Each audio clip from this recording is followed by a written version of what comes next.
Halo, apa kabar Anda semua? Semoga selalu dalam keadaan sehat walafiat tetap semangat. Ini kita ngobrol sama Bung Rocky seperti biasa lagi di jalan raya lagi nih kelihatannya. Anda sedang di mana ini Bung Rocky? Saya di Lembata dan Loh, belum pulang? berupaya untuk tiba di Hmm. bandara akan pulang. Hmm, hmm, Dan hmm, ada hmm. sedikit problem kecil karena pesawat dari Kupang ke Lembata itu tidak mau terbang. Ya, alasannya erupsi mungkin, tapi nggak ada keterangan yang jelas tuh di Pimpong itu Hmm. penumpangnya tuh. Jadi kita ingin ditegur itu karena ini wilayah wisata itu. Jadi Betul? sekali berbohong atau sekali mengacaukan jadwal dan hanya dengan cara mengulur-ulur waktu itu artinya membuat reputasi kita di bidang pariwisata itu turun. Ya, Banyak ya. teman-teman saya yang dari luar negeri itu yang mau kasih kuliah gratisan ke anak-anak yang saya kasih kuliah kemarin itu. Hmm. Akhirnya ngomel. Jadi kalau ini diteruskan jadi kita buruk untuk pariwisata di NTT. Ya, ya, ya, ya, ya ini. Oke, saya kira memang ini problem di apa di teman-teman di Indonesia Timur ya, transportasi, komunikasi sangat buruk padahal potensinya luar biasa. Saya lihat video-videonya ini Lembata ini dahsyat ini ya. Iya, itu semua potensi pariwisata dunia di sini. Ada Hmm. perburuan paus, Hmm. ada sistem kekerabatan yang disebut gemohing, Hmm. yang menimbulkan pengertian baru tentang solidaritas global. Jadi semua itu harusnya dibaca oleh pariwisata dan dikoordinasi dengan Departemen Perhubungan supaya lancar kan. Hmm. Kan kita mau meningkatkan otonomi daerah, pendapatan daerah justru dengan mengundang wisatawan. Jadi kalau wisatawan merasa ini nggak ada kejelasan, nggak ada yang mereka mau datang ke sini. Itu beda dengan di Nepal misalnya. Saya boleh balik ke Nepal, itu dua penumpang pun pasti dibawa tuh. Karena Hmm. sekali dia berbohong, dia menunda itu dan ketahuan bahwa itu cuma soal ke kuota penumpang, itu Hmm. terhambat pada wisata Nepal. Jadi kita mesti pastikan bahwa keinginan kita untuk menghidupkan Indonesia Timur itu harus difasilitasi secara sempurna, Ya, terutama ya, soal perhubungan. ya. Yap. Oke, tapi kalau saya lihat kemarin ya ketika Anda memberi kuliah atau mengajar di SD, itu SD apa? SD yang dikelola oleh teman-teman LSM ya, bukan SD Impres ya itu. Saya lihat ini cerdas-cerdas sekali. Saya nggak tahu apakah karena memang cara mendidiknya atau karena faktor ikan yang melimpah di sana kan. Mereka ini kan kalau ikan pasti dimakan ya, bukan dihafalkan namanya nama ikannya kan. Ya, anak-anak itu betul-betul cerdas tuh, dan ada fasilitas disiapkan oleh teman-teman di Taman Daun, dan Hmm. itu udah berlangsung bertahun-tahun, dan ternyata itu yang menyebabkan LSM ini, NGO ini itu bisa dihidupkan karena banyak yang udah jadi alumnus, sudah bekerja sekolah, dan mereka masih ingat bagaimana pendidikan itu dibuat hanya untuk memuliakan otak kita itu, bukan Hmm. untuk kepentingan cawe-cawe Hmm. koneksi-koneksi atau. Hmm. Jadi sekali lagi kita ingin bantu supaya teman-teman di Jakarta atau di seluruh dunia yang ingin memberi pengetahuan datanglah ke Lembata. Di situ ada teman saya namanya John Hmm. dan Bile yang mengurus itu secara volunteer, dan sangat menarik kalau guru-guru Indonesia juga difasilitasi oleh negara untuk mengajar di Lembata kepada anak-anak yang punya potensi untuk menjadi pemimpin di masa depan. Mereka ini yang sebetulnya kita sebut bonus demografi, dan Ya, ya. mungkin kalau mereka bisa dipercepat usianya walaupun masih anak SD, dia bisa jadi calon gubernur DKI. Ya, itu dia menarik ini. Saya kira bonus demografi itu hanya berlaku untuk keluarganya Pak Jokowi. Ini menarik ini, Bung Rocky. Kemarin kita membahas soal pencalonan Gibran ya yang di endorse itu oleh Raffi Ahmad dan juga Ketua Harian Partai Gerindra Sufmi Dasko. Kan kita kemarin mempersoalkan itu kan usianya Kaisang ini belum sampai 30 tahun gitu. Tapi kita waktu kemarin menduga gampang kalau soal itu. Belajar dari Gibran kan bisa lewat Mahkamah Konstitusi. Ternyata sekarang enggak, ini ternyata jalurnya itu lewat Mahkamah Agung sekarang, Bung Rocky. Yang diubah adalah PKPU-nya begitu. Jadi ini kayak kemarin ada peribahasa habis UKT terbitlah tapera, sekarang habis MK terbitlah MA gitu. Artinya ada Paman Usman Jilid dua. KW2 tuh Ya, di, ya KW di KW ya KW dua Mahkamah itu aja. Ya. Mahkamah di Ya. Mahkamah Agung. Hmm. Tetapi kita lihat bagaimana buruknya pemerintah ini mempertahankan legitimasi justru dengan cara memperburuk pengakuan rakyat kan. Hmm. Kan itu menunjukkan bahwa nggak kapok-kapok nih. Pasti Presiden Jokowi punya kerjaan kan, karena dia ingin Hmm. pastikan Nah, anaknya. Kan dari awal kita tahu semua setting strategis dipikirkan oleh Jokowi untuk menyelamatkan dinasti dia sampai 29, lalu ditambah lagi 5 tahun sampai eh, 2034 tuh. Nah, persiapan itu yang menghalangi kompetisi dari anak-anak yang mungkin anak-anak Lembata yang cerdas itu mau ikut kompetisi jadi gubernur DKI Jakarta itu, tetapi terhalang karena dia bukan anak presiden kan. Jadi hmm. sekali lagi poin kita adalah betul bahwa keburukan politik diperlihatkan secara sempurna justru di era Presiden Jokowi dan di akhir masa jabatannya. Iya, iya. Jadi eh, ada gium ini sudah pas di Indonesia. Kalau tidak ada aturannya dibuat aturan undang-undangnya ya. Contohnya misalnya kemarin soal Omnibus Law, soal Minerba dan sebagainya. Tapi kalau ada undang-undangnya tetapi merugikan kepentingan rezim atau merugikan kepentingan keluarga Pak Jokowi ya undang-undangnya diubah. Itu ada dua jalur sekarang jelas ya. Ada track MK, ada track MA. Tapi saya kira mungkin mereka cuma mau paling kalau lewat MK udah ketebak. Nah, sekarang lewat MA dan itu prosesnya 3 hari, Bung Rocky. Cukup 3 hari saja udah selesai itu proses. Saya membayangkan itu lembaga pemeringkat korupsi itu juga udah pasti mewatch Mahkamah Agung. Bahwa Mahkamah Agung ini ternyata biang dari korupsi juga. Ini sebetulnya korupsi Hmm. karena secara mental hakim-hakim itu dikondisikan untuk menerima perintah dari kekuasaan. Nah, Hmm. korupsi itu selalu terjadi kalau ada surplus kekuasaan dan perintah kekuasaan itu pasti tiba di tempat-tempat yang paling rawan. Artinya Ketua Mahkamah Agung hari ini pasti ada problem juga tuh Hmm. sehingga dia mau menjadi kacung dari presiden. Kan itu artinya Mahkamah Agung tidak tidak independen sebagai uh, pilar ketiga dari demokrasi, pilar yudisial. Jadi Hmm. seharusnya kita ingin dengar Mahkamah Agung mestinya terangkan tuh bahwa kami ada permintaan, nggak apa-apa bilang bahwa ada tekanan-tekanan politik, tapi kami percaya bahwa rakyat tidak menghendaki itu diulangi, tidak menghendaki problem di Mahkamah Konstitusi diulangi, di copy paste dengan cara yang lebih buruk di Mahkamah Agung kan. Itu intinya tuh. Tapi sekali lagi kita kita paham bahwa sebetulnya ini kita syukuri aja supaya betul-betul ada pembusukan dalam semua institusi itu.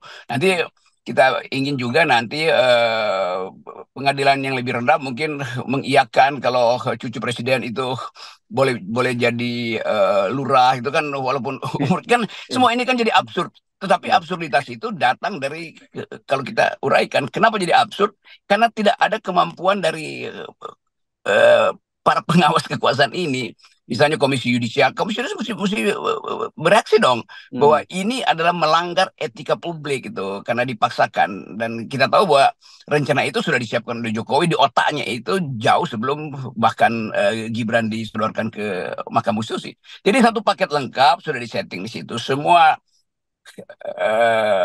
sebut aja anak mantu segala macam memang disiapkan untuk merusak demokrasi. Iya.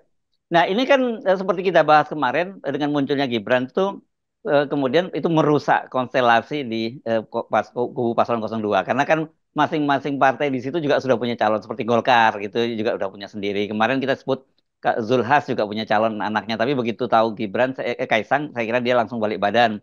Demokrat juga pasti punya semacam itu. Tapi yang menarik ini saya nggak sempat baca, tapi ada tulisan dari Sahgan Lena Golan, sahabat kita juga yang dia mengutip dari Kompas ya menyatakan bahwa Budi Jiwandono dalam wawancaranya itu dengan Kompas menyatakan bahwa dia sudah dapat arahan dari Prabowo Subianto dia tidak akan maju jadi gubernur Jakarta tapi dia akan penugasan lain. Tapi sayangnya ketika saya buka link Kompas itu tidak, hari ini tidak terbuka. Apakah itu di take down atau mungkin saking banyaknya orang yang mau mengakses gitu itu pertanyaannya. Tapi kalau memang betul seperti itu, apa yang terjadi? Karena yang mengendorse ini ketua harian loh, jangan main-main loh, bukan bukan bukan aktivis medsos ini, Sufi Daskun. Itu kita bisa baca pikiran Pak Sufidasko tuh. Tentu kita mulai ulas apa urgensinya Dasko memasang poster itu di Hmm. sosial media yang dia punya itu.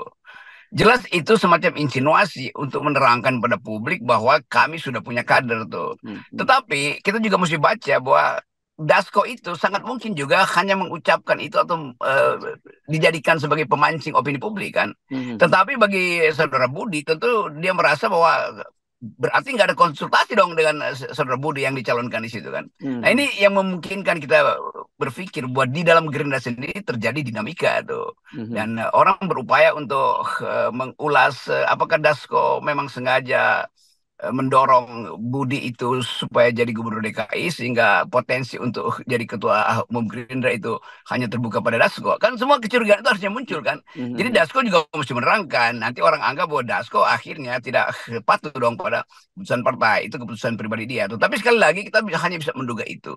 Bahwa Pak Prabowo sedang menguji atau sedang diuji apakah dia konsisten untuk mengatakan bahwa dia menginginkan proses politik itu terbuka dan terbuka itu nggak boleh kasak kusuk. Nah sekarang dianggap Dasko yang kasak kusuk. Kenapa? Ya karena Budinya sendiri membantah. Artinya Dasko sedang cawe-cawe itu soalnya. Ya, oke. Saya kira soal Budi ini, Budi Jiwandono ya, keponakannya Pak Prabowo ini, saya kira kita masih harus Ya. menunggu kejelasan lebih lanjut karena ada keterangan Habibur Rahman juga bahwa itu belum ada keputusan partai soal itu. Tapi kalau soal Kaisang, saya kira, apalagi kemudian muncul putusan Mahkamah Agung itu, ya tidak ada arti lain, dia serius. Bahkan jangan-jangan bukan wagub, dia malah jadi gubernurnya itu Bung Rocky. Nah itu juga pertimbangan kedua tuh. Tentu Kaisang merasa bahwa toh saya udah lolos, maka Pak Jokowi menganggap ya udah bukan Budi atau siapapun tapi Kaisang tuh. Dan itu yang pasti akan dipaksakan pada Pak Prabowo. Pasti Pak Jokowi berpikir saya call tinggi dulu deh. Kalaupun dapat wapres, wakil gubernur nggak Gubernur? apa-apa tuh. Hmm. Jadi dalam pikiran Pak Jokowi dia akan mengendalikan politik Gerindra dengan memasang Kaisang di situ. Dan itu mungkin yang dibayangkan oleh Dasko sehingga Dasko mendahului ya boleh aja kan Dasko pasti tahu bahwa Kaisang nggak diloloskan tapi jangan jadi gubernur dong itu jatah Gerindra kira-kira begitu kan Hmm. jadi lengkap pengertian kita bahwa tukar tambah di antara elit Gerindra sendiri itu membawa citra Prabowo sebagai seseorang yang belum bisa menentukan di mana sebetulnya posisi kabinet apakah Budi itu mau ditarik ke kabinet sehingga harus keluar ucapan bahwa saya memang tidak menginginkan jabatan gubernur atau memang itu sengaja diusulkan hanya untuk memastikan bahwa Kaisang itu maksimal dia hanya boleh jadi wakil gubernur. Karena ambisi Jokowi tentu pasti menjadikan Kaisang sebagai gubernur. Ya, ya, oke. Nah, ini kan ini menarik ya dinamika di Gerindra. Tetapi gini, kita kalau kembali lagi kemarin itu kan kita terlambat baru siang ya kita mengetahui ada putusan Mahkamah Agung itu. Tapi kita bisa duga bahwa orang seperti Pak Dasko dengan akses informasinya dia pasti tak tahu lebih duluan karena keputusan Mahkamah Agung itu tanggal 29. Artinya sehari sebelumnya dan dia kemudian pada malam harinya dia memposting itu di media sosialnya kan begitu.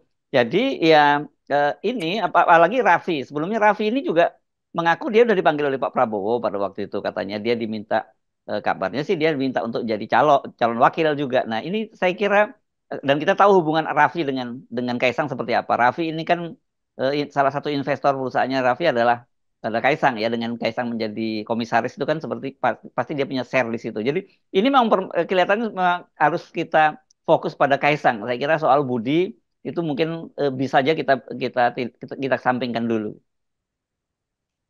Ya akhirnya kita mesti anggap bahwa yang dijagokan sebetulnya memang Kaisang tuh. Hmm, hmm, Budi ditaruh di situ untuk sekedar melindungi bahwa Kaisang itu tidak berbahaya karena hmm. tetap gubernurnya dari Gerindra tuh. Tetapi di ujungnya kita bisa duga dengan kuat bahwa Jokowi akan memaksa Gerindra hanya mencalonkan Kaisang tuh dan partai-partai lain juga terima sinyal itu. Saya kira itu yang ada di pikiran Pak Dasko. Jadi Dasko tetap orang yang cerdik walaupun kecerdikan dia itu bisa terbaca sebagai ya, permainan yang tidak bermutu sebetulnya. Karena dia mestinya bilang aja bahwa hanya Kaisang yang sudah kami putuskan, Gerindra putuskan. Tetapi kan Gerindra bilang sendiri bahwa enggak udah ada orang dari kita tuh. Nah, yang maksud orang dari kita juga sebetulnya yang dimaksud orang dari kita adalah orang yang diminta oleh Presiden Jokowi supaya dicalonkan melalui Gerindra yaitu Kaisang. Jadi Ya, di situ aja kan fokusnya kan nggak mungkin Mahkamah Agung itu mengubah lagi sesuatu selain hanya untuk kepentingan satu orang.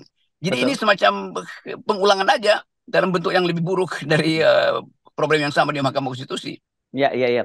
Dan Yang pada apalagi waktu itu ya, memang kalau Gibran yang ditaruh di situ ada problem partai kan Gibran nggak punya partai. Nah Kaisang, sekarang Gibran sudah punya partai Kaisang yaitu maksudnya, Kaisang maksudnya Kaisang bukan Gibran, Kaisang ya Bung. pada waktu itu Hmm. pada waktu itu di Mahkamah Oh, Konstitusi Gibran oh, nggak mungkin oh, dicalonkan oke. sebagai Hmm. presiden karena dia nggak punya partai. Hmm, hmm, Sekarang hmm. Gibran sudah punya partai yaitu Gerindra. Dengan kata lain, Kaisang sebetulnya juga udah anggota Gerindra.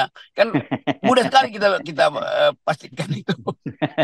Oke, yang menarik ini yang mengajukan apa ke Mahkamah Konstitusi ke Mahkamah Agung gugatannya bukan bukan PSI, bukan partainya Kaisang, tapi dipakai Partai Garuda. Ini Partai Garuda ini kan juga pendukungnya Pak Jokowi dan kemudian dia ketua umumnya Ridha Sabana itu adalah adik kandung dari Wakil Ketua Umum Partai Gerindra Ahmad Riza Patria. Jadi kalau orang Jawa menyebutnya bulat di situ aja gitu sebenarnya. Itu namanya apa? Kayak perkawinan turun ranjang aja sebetulnya. Atau dalam dalam teori yang lebih psikologi itu incest, semua itu incest, political Oke. incest itu. Yes, Jadi di yes, yes. antara mereka aja kawin mawin secara politik. Jadi Ya. semua orang yang menyaksikan dagelan ini tahu bahwa memang Jokowi itu punya niat yang baik untuk merusak demokrasi. Menarik. Kalimat yang baik untuk merusak demokrasi. Oke, baik. Makasih, Bung Rocky. Itu cukup, cukup cantik untuk closing Yes. statement. Yes, thank you. Yuk.